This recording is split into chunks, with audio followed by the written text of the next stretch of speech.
Kakaloka 'to si Shelo Magno. Kakaloka. Alam mo ma'am, kaya nauubos ang respeto sa'yo ng tao, sinungaling ka. Hindi ka nagsasabi ng totoo. Dami-dami mo ng sagot sa akin, hinihingi ko sa'yo ang basis ng graft and corruption dun sa 125 million na confidential fund ni Inday. What's the basis of the graft issue that you are talking about?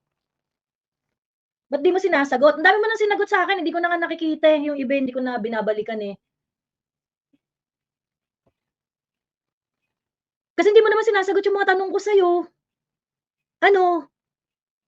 And then you have the time to defend the confidential fund of Leila de Lima.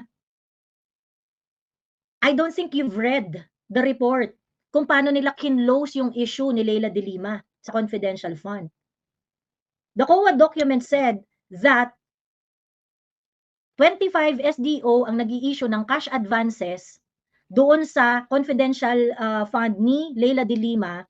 So that is why it takes time for her to complete her report. Ngayon, ang tanong sa'yo, bakit hindi mo ma-afford na bigyan ng same time si Inday Sara? At kailangan mag-rally ka na ng January 31 para i-impeach siya.